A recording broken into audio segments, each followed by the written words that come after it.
Hello बच्चों, biochem with विशाल में आपका स्वागत है। एक बार फिर हम लोग वापस आ गए। इसके पहले हम लोग जेनेटिक्स चैप्टर पढ़ रहे थे। जेनेटिक्स चैप्टर में हमने काफ़ी चीज़ें पढ़ ली हैं। अब हम उसके आगे कंटिन्यू करेंगे, ठीक। यदि आप हमारा चैनल सब्सक्राइब नहीं किए हैं, अब नए हैं, तो प्लीज़ हमारे चैनल को सब्सक्राइब करना ना भूलें, जिससे हमारे जितने भी वीडियो हैं उसके नोटिफिकेशन आपको मिलता रहे। तो इसके पहले हम लोग जेनेटिक्स में हम लोगों ने मेंडल्स लॉ पढ़ रहे थे। हम क्या पढ़ रहे थे? Mendel's law. तो उसमें हमने फर्स्ट लॉ ऑफ डोमिनेंस मतलब कि प्रभाविता का नियम, दूसरा लॉ ऑफ सेग्रीगेशन मतलब कि पृथक्करण का नियम, ये दोनों हम लोगों ने पढ़ लिया था, है कि नहीं? हमने इन दोनों लॉ को पढ़ लिया था। अब आज हमें पढ़ना है लॉ ऑफ इंडिपेंडेंट असॉर्टमेंट, ठीक। हमने एक बात कहा था कि मेंडल का फर्स्ट लॉ और सेकंड लॉ दोनों के दोनों मोनो हाइब्रिड क्रॉस है। कौन से हाइब्रिड क्रॉस है? मोनो हाइब्रिड क्रॉस है। मतलब ये दोनों के दोनों नियम एक लक्षण पे आधारित हैं, और वो लक्षण क्या था? Plant height. कभी भूलिएगा मत, है ना। मेंडल का फर्स्ट और सेकंड लॉ दोनों कितने कैरेक्टर पे आधारित है? एक ही कैरेक्टर पे आधारित है वो, इसलिए इसको क्या कहते हैं? Mono hybrid cross. ऐसा क्रॉस या ऐसा संकरण जो एक लक्षण पे आधारित हो उसको मोनो हाइब्रिड क्रॉस कहते हैं। और फर्स्ट और second law mono hybrid cross है, प्लांट हाइट पे डिसाइड है, ठीक। और ये दोनों के दोनों एक दूसरे से इंटरकनेक्टेड है। हमने ये बोला था, ये दोनों नियम एक दूसरे से क्या हुए हैं? जुड़े हुए हैं, है कि नहीं? याद कीजिए, मेंडल का फर्स्ट लॉ जो हम लोग पढ़े थे, कैपिटल टी क्रॉस कराए थे स्मॉल टी। तो F1 जनरेशन में क्या आया था? Capital T small T. तो हमने क्या कहा था? जब होमोजाइगस टॉल का होमोजाइगस ड्वार्फ से क्रॉस कराते हैं तो F1 जनरेशन में लंबा टाल प्लांट प्राप्त होता है। चूंकि टालनेस ड्वार्फ के ऊपर डोमिनेंट कर गया, इसलिए हम इसको बोले थे प्रभाविता का नियम, है कि नहीं? आप जिसको भी नहीं समझ आ रहा है पीछे का वीडियो देख ले। अब क्या किए थे? दूसरा सेग्रीगेशन। देखिए, अब ये क्या है? टॉल, पर इसमें ड्वार्फ का भी जीन दिख रहा है कि नहीं? ये स्मॉल टी वाला है ना, पर ये ड्वार्फ दिख नहीं रहा है। तो सेकंड लॉ में कितना टॉल है कितना ड्वार्फ, इसी को हम क्या करते थे? सेपरेट करते थे। तो इसी का हम सेल्फिंग करा करके, इसी का सेल्फिंग करा करके कितना कर दिए थे? 2 कर दिए थे। अब इसमें क्रॉस करवाए थे तो कितना आया था? 4 प्लांट आया था। Capital T small T, capital T small T, है कि नहीं? इसमें 3 प्लांट लंबा था, 1 बौना। देखो, लेकिन इसमें कितना लंबा कितना बौना नहीं पता चल रहा है। लेकिन जैसे ही F2 जनरेशन आया, ये सेल्फिंग है, ये कोई जनरेशन पीढ़ी नहीं है, तो ऐसे ही हमें पता चल गया कि 3 प्लांट लंबे 1 बौना होगा। क्योंकि इसमें कितना लंबा कितना बौना ये अलग हो गया, इसलिए हम दूसरे को सेग्रीगेशन का लॉ बोले थे। तो पहला लॉ और दूसरा लॉ इंटरकनेक्टेड है। और एक बात बताए थे कि अगर कोई कैरेक्टर माँ बाप का बच्चों में नहीं दिखता तो इसका मतलब वो गायब नहीं हो गया। जैसे बड़ा और छोटा, टॉल और ड्वार्फ, इसमें ड्वार्फ नहीं दिखा तो इसका ये मतलब नहीं कि ड्वार्फ गायब हो गया, वो उनके बच्चे में फिर से देखने को मिल सकता है। तो मेंडल का फर्स्ट और सेकंड लॉ अलग है। अब हम लोग पढ़ेंगे थर्ड लॉ। कौन सा? लॉ ऑफ इंडिपेंडेंट असॉर्टमेंट, स्वतंत्र अपव्यूहन का नियम। आइए देखते हैं कैसे। देखिए, जब मेंडल फर्स्ट लॉ और सेकंड लॉ में मोनो हाइब्रिड क्रॉस यानी एक लक्षण को लेकर के चला, एक कैरेक्टर को लेकर चला और वो पास हो गया, देखा कि हम पास हो गए, तब पास होने के बाद उसने क्या किया? थर्ड लॉ बनाया और इसमें 2 कैरेक्टर को लेकर के चला। कितने कैरेक्टर को? 2 कैरेक्टर को। इसलिए मेंडल के थर्ड लॉ को क्या कहते हैं? Dihybrid cross. कौन सा क्रॉस भाई? Dihybrid cross. याद रहे, आप कभी मत भूलिएगा कि मेंडल का थर्ड लॉ क्या है? डाई हाइब्रिड क्रॉस है। मतलब ये 2 कैरेक्टर पे डिपेंड है। कितने कैरेक्टर पे डिपेंड है? 2 कैरेक्टर पे डिपेंड है ना। और वो कैरेक्टर कौन कौन सा है? सीड का शेप और सीड का कलर, ठीक। तो मेंडल का थर्ड लॉ क्या है? लॉ ऑफ इंडिपेंडेंट असॉर्टमेंट, स्वतंत्र अपव्यूहन का नियम। मेंडल का third law dihybrid cross है। ये कितने कैरेक्टर पे डिपेंड है? 2 कैरेक्टर पे डिपेंड है। और यही एग्जाम में सबसे ज़्यादा आता है, इसलिए यही सबसे ज़्यादा इंपॉर्टेंट है, बोर्ड के लिए भी और एंट्रेंस एग्जाम के लिए भी। एग्जाम में अभी क्या इस टॉपिक से क्वेश्चन पूछता है, हम बता रहे हैं कि नीट में क्या आता है। तो देखो क्या है? Seed shape, seed colour. अब देखो ये एक कैरेक्टर है, ये भी एक कैरेक्टर है, तो इसका ट्रेट 2 होगा। एक डोमिनेंट होगा, एक रिसेसिव होगा। तो सीड के शेप की बात करें तो क्या होता है भाई, राउंड होता है,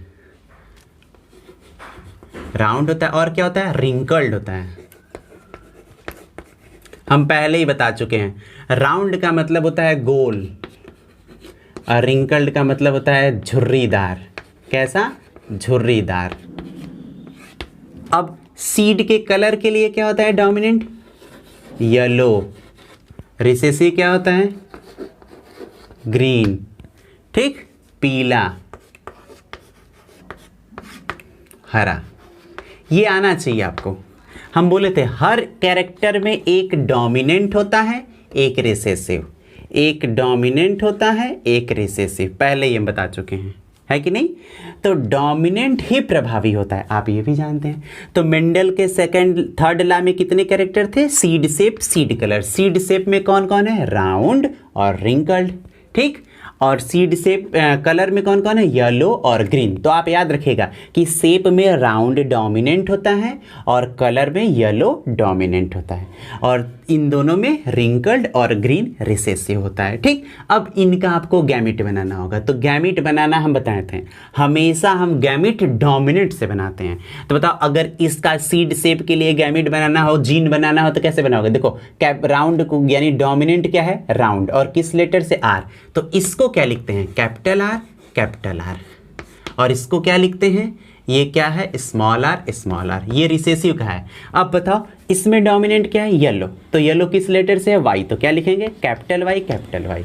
और इसको क्या लिखेंगे, स्मॉल वाई, स्मॉल वाई। याद रहे हमेशा गैमिट डोमिनेंट से बनाया जाता है, ना कि रिसेसिव से। जी से नहीं बना सकते, हम वाई से बनाएंगे क्योंकि ये डोमिनेंट है, ठीक। इतनी बात समझ में आई। अब इन्हीं का हम क्रॉस कराएंगे। देख लो राउंड को कैसे लिख रहे हैं, कैपिटल आर, कैपिटल आर।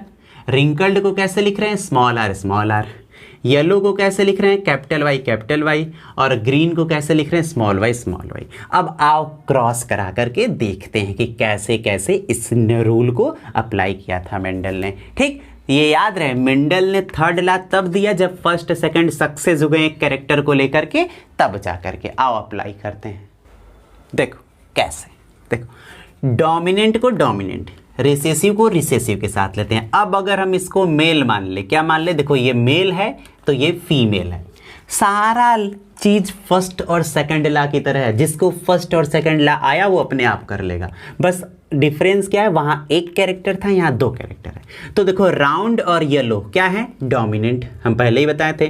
और रिंकल्ड और ग्रीन क्या है, रिसेसिव। ये किसके लिए, सीड कलर, सीड शेप के लिए, सीड दोनों का, ठीक। अब देखो क्रॉस कराओ, याद करो फर्स्ट लॉ। बताओ capital T, capital T, small T, small T. ये क्या था, टॉल था ना। ये क्या था, ड्वार्फ था, ठीक। क्रॉस कराए थे। तो बताओ F1 जनरेशन कौन सी पीढ़ी आया था, F1 जनरेशन। एक बात माइंड में अच्छे से रखना, मेंडल के लॉ में तीसरी F3 पीढ़ी जनरेशन नहीं आता। इसमें एक इधर से एक इधर से क्या आया था, ये आया था ना F1 जनरेशन में, ठीक। याद आ रहा है फर्स्ट लॉ। अब बताओ ये टॉल था, ये ड्वार्फ था, ये डोमिनेंट था, ये रिसेसिव था। तो डोमिनेंट जो प्रभावी होता है वही दिखता है ना। तो ये प्लांट क्या था, टॉल था। तभी हम कहते हैं कि टॉल कैरेक्टर ड्वार्फ के ऊपर प्रभावी है, इसलिए इसको डोमिनेंस, प्रभाविता का नियम कहेंगे, ठीक। तो एक इधर से एक इधर से। अब समझो, अब बताओ उसी तरह एक यहाँ से और एक यहाँ से आएगा ना। अगर हम क्रॉस करवाएंगे तो एक कैपिटल आर और एक स्मॉल आर आएगा ना, ठीक। अब बताओ उसी तरह वाई को देखो तो एक कैपिटल वाई और एक स्मॉल वाई आएगा ना, कोई दिक्कत नहीं। ये कौन सी पीढ़ी होगी, F1। जैसे यहाँ है तैसे यहाँ है, बस अंतर क्या, अगर मान लो तुम y को ढक लो, y को ढक लो तो क्या करते, बताओ क्रॉस कराते तो देखो r और r का देखो क्या करते, कैपिटल r और स्मॉल r ला लेते। अब इसको ढक दो तो देखो क्या करते, y का क्रॉस कराते तो कैपिटल Y स्मॉल y ला देते, वही हम ला दिए हैं, ठीक। तो बताओ राउंड, अब यहाँ देखो टाल और ड्वार्फ में कौन डोमिनेंट था, टाल। तो क्या दिखा, टॉल। उसी तरह राउंड और रिंकल्ड में कौन डोमिनेंट है, राउंड। तो क्या दिखेगा, राउंड। समझ पाए। और बताओ येलो और ग्रीन में कौन डोमिनेंट है, तो क्या दिखेगा, येलो, ठीक। तो कैसे कहोगे, देखो मेंडल ने राउंड येलो सीड का क्रॉस रिंकल्ड ग्रीन सीड से करवाया तो F1 जनरेशन में राउंड येलो मिला, ठीक। चूंकि राउंड येलोपन रिंकल्ड ग्रीनपन के ऊपर प्रभावी है, डोमिनेंट है, इसलिए इसको प्रभाविता का नियम कह सकते हैं। देखो आ गया ना, यानी ये रिजल्ट इसमें आ गया, है, समझ पाए? कोई दिक्कत नहीं। तो क्या कहोगे कि मेंडल ने जब राउंड येलो का रिंकल्ड ग्रीन से क्रॉस करवाया तो F1 जनरेशन में राउंड येलो प्लांट मिला। चूंकि राउंड येलो रिंकल्ड ग्रीन के ऊपर प्रभावी है इसलिए इसको डोमिनेंस हम कह सकते हैं। ठीक, अब देखो क्यों, क्योंकि जो डोमिनेंट वही दिखेगा, इसमें किसी को समस्या नहीं ना, एक इधर से एक इधर से एक इधर से एक इधर से। अब आर के साथ वाई लिख सकते हो, कोई दिक्कत नहीं क्योंकि सारा इनटू में है ना, लेकिन हम आर के पास आर ही लिखते। अब देखो इसके बाद यहां पर क्या कराए थे हम, सेल्फिंग कराए थे कि नहीं? सेल्फिंग करा करके इसको दो बना दिए थे, एक मेल एक फीमेल। ठीक, तो बताओ जब एक से दो बनता है तो दो से कितना बनेगा? 4 बनेगा। तुम ही सोचो, जब एक जीन से कितना बन गया? 2, तो 2 लोगों से कितना बनेगा? 4 बनेगा। ठीक, और कैसे बनेगा? देखो ऐसे, या तो तुम याद रख लो या तो सीख लो। देखो पहले ऐसे याद रखना, बड़ा बड़ा, बड़ा छोटा, ठीक, उसके बाद छोटा बड़ा, फिर छोटा छोटा। देख लो कैसे बनाए, ये 4 ठो बनेगा। कितना बनेगा? 4 बनेगा। बड़ा बड़ा, बड़ा छोटा, छोटा बड़ा, देखिए इसको बड़ा मान रहे हैं, वाई को छोटा मान रहे हैं, आर को बड़ा मान रहे हैं, वाई को छोटा, तो बड़ा बड़ा, फिर बड़ा छोटा, फिर देखो ये होगा छोटा बड़ा। ठीक, बड़ा बड़ा, बड़ा छोटा, छोटा बड़ा, छोटा छोटा। नहीं तो कैसे बनाओगे? देखो सबसे पहले वाले 2 लेटर को फैला लेते हैं, देखो ऐसे फैला लिए, कोई दिक्कत? अब बाद के लेटर को उसके बाद फैला देते हैं, अब कोई दिक्कत नहीं ना। अब देखो, देख लो कैसे कर रहे हैं, कैसे गैमेट बनाओगे? इसके बाद पहले 2 लेटर को आप फैला लोगे, फिर बाद के 2 लेटर को उसके ऊपर फैला दोगे, तो देखो ऐसे इंटू होगा। देखो ये देखो, ये देखे, अब ऐसे देखो, ये देखे, ऐसे देखो, ये देखे, ऐसे देखो, बन गया ना? ये चारों और ये चारों देखो सेम चीज़ है, दिखा? तो ये क्या है? सेल्फिंग करा करके हम गैमेट बना रहे हैं। तो सेल्फिंग करा करके कितना बना दिए? 4 बना दिए। तो इतने में किसी को कोई दिक्कत? या तो याद रखो बड़ा बड़ा, बड़ा छोटा, छोटा बड़ा, छोटा छोटा, या तो डायरेक्ट आप बना लो, फैला करके पहले 2 लेटर को फैलाओ, फिर उस पर फैलाओ, इनटू ऐसे ऐसे ऐसे ऐसे कराना। ठीक, अब ये 4 गैमेट बना करके अब इन चारों का आपस में क्रॉस कराएंगे। जैसे इन दोनों का आपस में क्रॉस कराए थे तो कितना, ये कौन सी पीढ़ी थी? F2, तो उसमें कितना था? 4 प्लांट आया था कि नहीं इसमें क्रॉस होने के बाद? उसी तरह ये सेल्फिंग, ये कोई पीढ़ी नहीं है। अब इसके बाद इन चारों का आपस में क्रॉस करावेंगे तो कौन सी जनरेशन आएगा? F2 जनरेशन आएगा कि नहीं? और F2 जनरेशन में कैसे होगा वही चीज़ हम आप लोगों को छोटे में दिखाते हैं। और याद रखिएगा ये बात कि ये बहुत ईजी है। तो कैसे कहोगे? राउंड येलो का ऐसे क्रॉस करवा लोगे, F1 जनरेशन, सेल्फिंग करा के 4 बना लोगे, और इसी के नीचे एक बहुत बड़ा सा बॉक्स बनाओगे जो हम बना रहे हैं, क्योंकि जब 2 से 4 आया है तो 4 से कितना आएगा? 16 आएगा। देखो 16 कैरेक्टर हम कैसे करते हैं, देखिए अब समझिए। अब हम पूरे ला को बना लेंगे। देखिए capital R, capital Y, small R, small Y. Clear? ये क्या है? मेल, ये क्या है? फीमेल। याद रखिएगा ये रिसेसिव, ये डोमिनेंट। ठीक, अब इन दोनों का क्रॉस करवाएंगे तो कौन सी पीढ़ी? F1 पीढ़ी। क्या आएगा? Capital R, capital Y, small Y, round yellow. समझ पाओगे ना? ये क्या लिखे हैं? Round yellow. अब इसका क्या करा रहे हो? सेल्फिंग। क्या करा है भाई? सेल्फिंग। तो कितना बना? 4। अभी हम बताए थे बड़ा बड़ा, बड़ा छोटा, छोटा बड़ा, छोटा छोटा, या तो बना लो। अब इसका क्या कराओगे? क्रॉस। क्या करा रहे हैं हम? क्रॉस। और ये क्रॉस देखो कैसे होता है, यही नहीं आता किसी को, लोग लगते हैं रटने। ठीक, देखो कैसे होगा।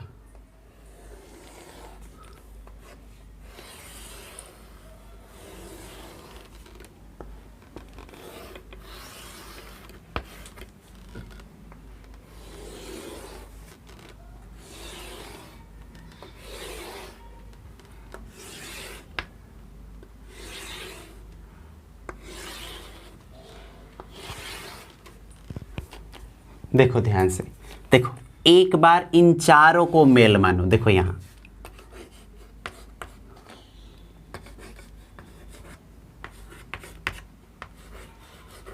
ठीक, ये क्या है, मेल। अब एक बार इधर इन चारों को फीमेल मानो, बिल्कुल सेम चीज लिख रहे हैं, एक बॉक्स बेसी बना दिए हम तो।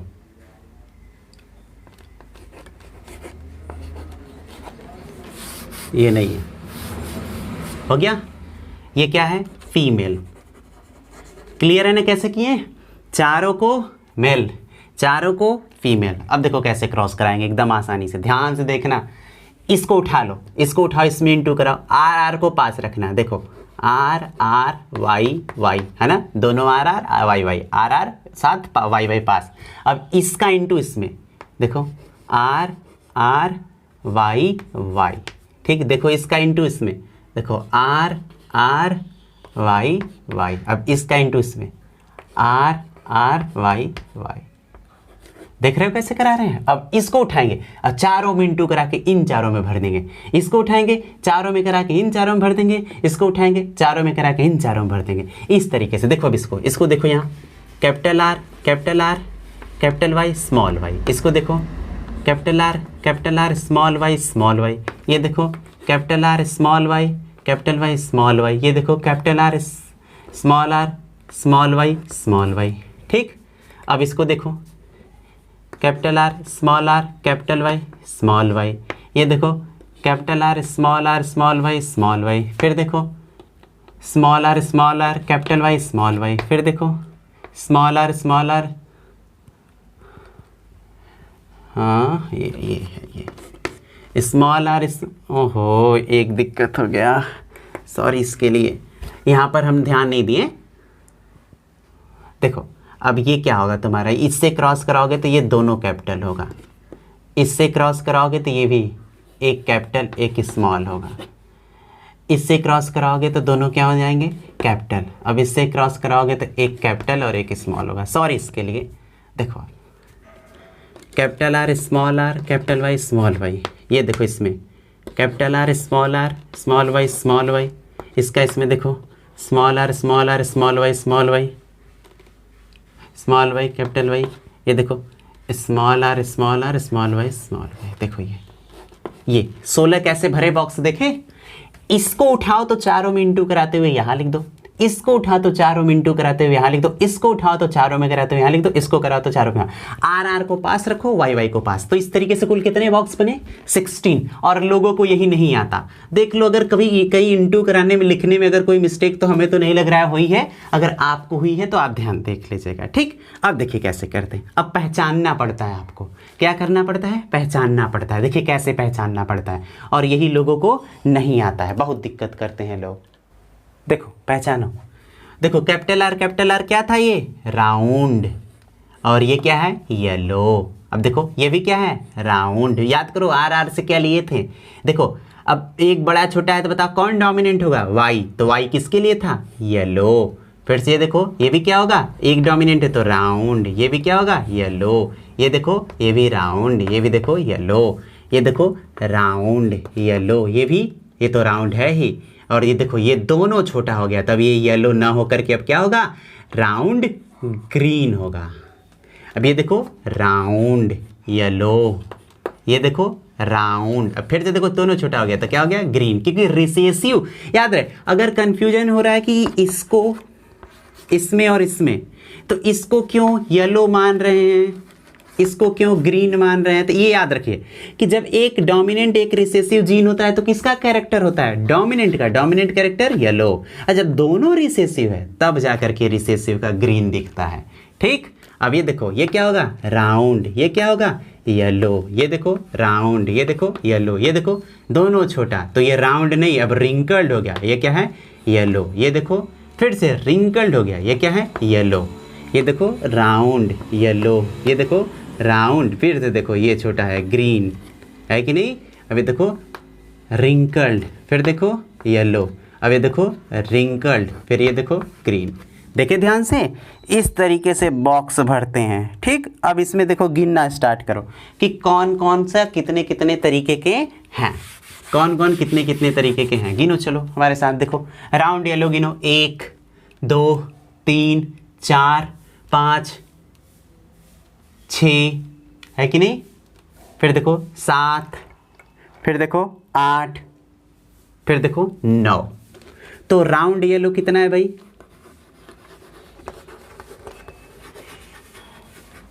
9 है। कोई दिक्कत है तुमको? देखो राउंड ग्रीन गिनो तो 1 2 और कहाँ गया? 1 2 3। राउंड ग्रीन कितना है भाई? 3 है। ठीक, कितना है? 3। अब देखो रिंकल्ड येलो गिनो 1 2 3।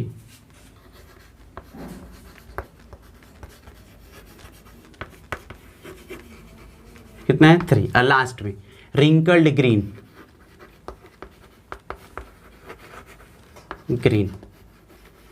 कितना है? 1।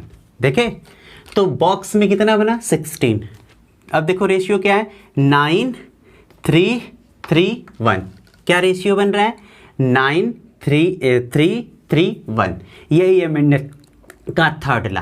अब यहां तक आप कर लोगे तो इसको लॉ ऑफ इंडिपेंडेंट असॉर्टमेंट क्यों कहते हैं हम ये समझाते हैं। तो क्लियर?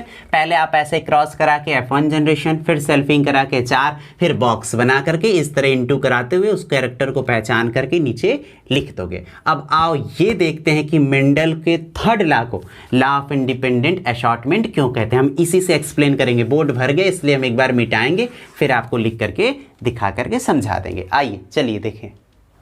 देखिए हम क्या लिए थे? हम राउंड येलो लिए थे। समझना आराम से।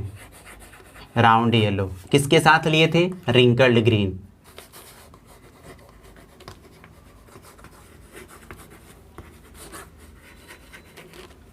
क्या था?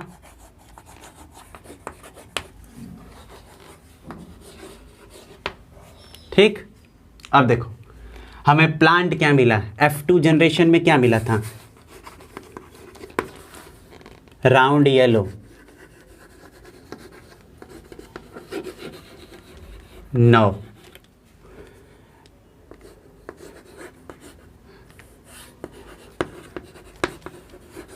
Wrinkled green, wrinkled yellow 3। Round green 3। Wrinkled green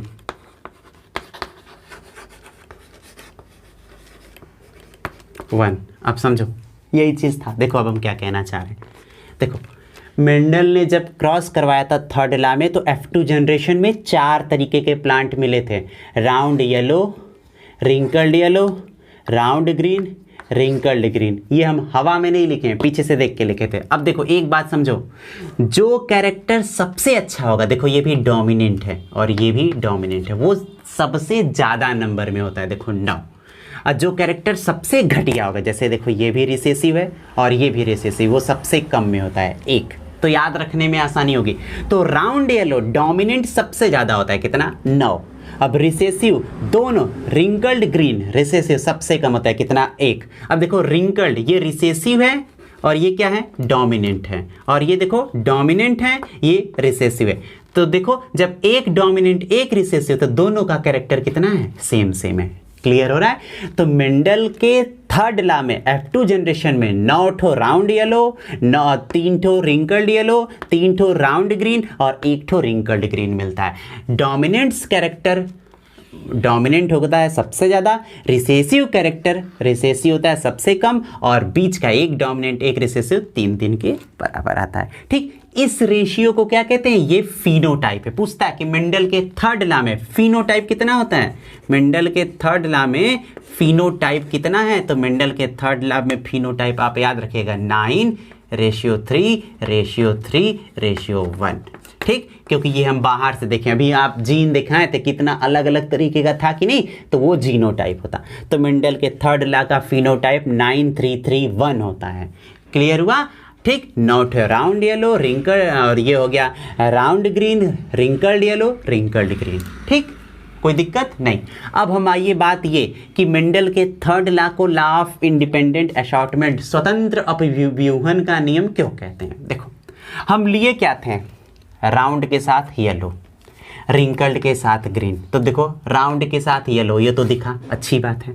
ये भी दिखा, अच्छी बात है। पर ये दोनों देखो कहाँ से आ गया, रिंकल्ड के साथ क्या आ गया, येलो आ गया। देखो रिंकल्ड के साथ येलो आ गया, राउंड के साथ क्या आ गया, ग्रीन आ गया। देखो इसका मतलब ये इसको छोड़कर इसके साथ गया, मतलब ये इससे स्वतंत्र है कि नहीं, अपने आप को इससे स्वतंत्र होकर के व्यक्त करता है कि नहीं, रिप्रेजेंट करता है कि नहीं। इसलिए मेंडल के थर्ड लॉ को लॉ ऑफ इंडिपेंडेंट असॉर्टमेंट कहा। क्यों? क्योंकि किसी एक कैरेक्टर, है ना, कोई एक कैरेक्टर अपने आप को किसी दूसरे कैरेक्टर से इंडिपेंडेंट होकर के किसी अलग तीसरे के साथ जा सकता था। समझ में आया? तो मेंडल के तीसरे नियम को स्वतंत्र अपव्यूहन का नियम इसलिए कहते हैं कि कोई एक लक्षण किसी दूसरे लक्षण से स्वतंत्र होता है, वो किसी के साथ भी जा सकता है। अगर ऐसा नहीं होता तो हम राउंड के साथ येलो लिए थे तो कभी भी राउंड के साथ ग्रीन नहीं मिलता। तो यही है, यानी मेंडल के थर्ड लॉ का रिजल्टेंट यही है कि इसमें कोई एक कैरेक्टर किसी दूसरे कैरेक्टर के साथ फ्री होकर के जा सकता है। ऐसा नहीं है कि वो जिसके साथ है उसी के साथ रहेगा। ठीक, तो ये है मेंडल का थर्ड लॉ। समझे? आइए एक बार हम पूरा क्विक रिवीजन करते हैं। तो मेंडल का थर्ड लॉ क्या है, डाई हाइब्रिड क्रॉस से ये दो कैरेक्टर पे डिपेंड करता है, seed colour seed shape. Colour के लिए राउंड, शेप के लिए कलर के लिए क्या था, येलो, और शेप के लिए राउंड डोमिनेंट है। ठीक, अब राउंड येलो का रिंकल्ड ग्रीन से क्रॉस करवाए थे तो F1 जनरेशन में राउंड येलो आया था। ठीक, अब इनका सेल्फिंग कराए थे तो 4 गैमेट बना था, बड़ा छोटा, फिर उसके बाद पहले था आपका क्या था, बड़ा बड़ा, बड़ा छोटा, छोटा बड़ा, छोटा छोटा, या बोर्ड मेथड के थ्रू आप फैला के बना सकते थे। ठीक, अब उसके बाद F2 जनरेशन में क्रॉस कराते हैं तो 16 बॉक्स बना, तो उसमें 9 ठो राउंड येलो, 3 ठो रिंकल्ड येलो, 3 ठो रिंकल्ड ग्रीन और 1 ठो राउंड क्या मिला, रिंकल्ड ग्रीन मिला। ठीक, तो यहाँ पर तो क्या कहोगे कि मेंडल के थर्ड लॉ का फिनोटाइप रेशियो 9331 होता है। ठीक, और साथ ही साथ एक बात कहोगे कि मेंडल के थर्ड लॉ को लॉ ऑफ इंडिपेंडेंट असॉर्टमेंट इसलिए कहते हैं क्योंकि एक कैरेक्टर को अपने आप को किसी दूसरे कैरेक्टर से स्वतंत्र क्या हो सकता है, रिप्रेजेंट करता है। अगर ऐसा नहीं होता तो हम राउंड के साथ येलो, रिंकल्ड के साथ ग्रीन लिए थे, तो कभी भी राउंड के साथ ग्रीन या रिंकल्ड के साथ येलो नहीं मिलता। तो ये था मेंडल का थर्ड लॉ। उम्मीद करते हैं कि आपको हमारा ये टॉपिक समझ में आया होगा। अब देखो ऐसा नहीं है कि मेंडल का फर्स्ट लॉ हो या सेकंड लॉ हो, थर्ड लॉ हो, इसका एक्सेप्शन नहीं है, नहीं, तीनों का एक्सेप्शन है और ये आपको जानना पड़ेगा, जिसको हम एक्सप्लेन आगे करेंगे। तो पर याद रखिएगा कि मेंडल के फर्स्ट, सेकंड और थर्ड तीनों लॉ का क्या है, एक्सेप्शन है, अपवाद है। तीनों लॉ हर जगह फॉलो, हर जगह अप्लाई नहीं किए जा सकते और इनका एक्सेप्शन क्या है, आइए हम आपको दिखाते हैं। देखिए first law, law of dominance.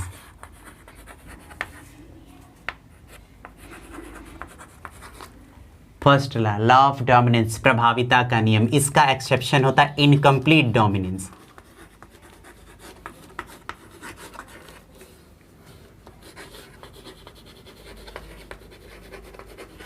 या फिर codominance.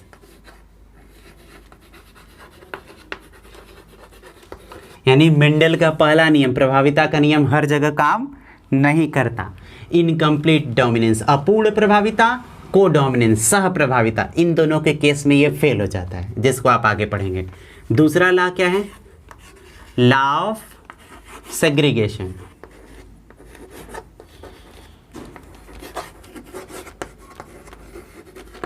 Non disjunction of chromosome.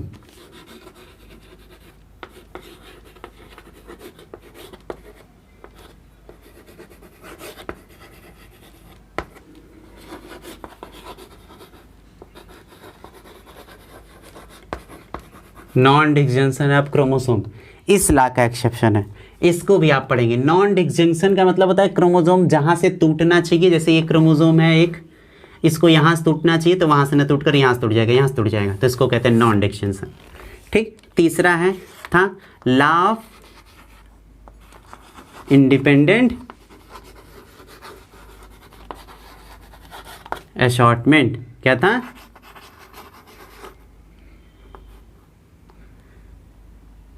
Law of independent, क्या था भाई हमारा law, third law, law of independent हम लोग पढ़े थे असॉर्टमेंट। ठीक, लॉ ऑफ इंडिपेंडेंट असॉर्टमेंट, और इसका एक्सेप्शन क्या है, लिंकेज। और ये बहुत अच्छा टॉपिक है, इसको डिटेल आपको पढ़ना है, लिंकेज। तो याद रहे मेंडल के तीनों लॉ का एक्सेप्शन है। मेंडल का तीनों लॉ हर जगह फुलफिल नहीं होता। पहले लॉ का इनकम्प्लीट डोमिनेंस, कोडोमिनेंस, दूसरे लॉ का नॉन डिजनरेशन ऑफ क्रोमोसोम, तीसरे लॉ का लिंकेज। और ये नीट के एग्जाम के लिए बहुत इंपॉर्टेंट है, आप सभी को याद रखना अगर फ्यूचर में आप देना चाहते हैं या जो बच्चे देंगे। ठीक, तो ये था हमारा आज का टॉपिक। अब हम लोग test cross, back cross, incomplete dominance, codominance, ये सब नेक्स्ट वीडियो में पढ़ेंगे। अगर आपको प्लीज़ हमारा वीडियो पसंद आया तो हमारे चैनल को लाइक और सब्सक्राइब या कमेंट करना ना भूलें। सब्सक्राइब एटलीस्ट तो कर ही दें और खुद पढ़ें और अपने दोस्तों को भी पढ़ाएं और बताएं। तो मिलते हैं नेक्स्ट वीडियो में, तब तक के लिए टाटा बाय बाय।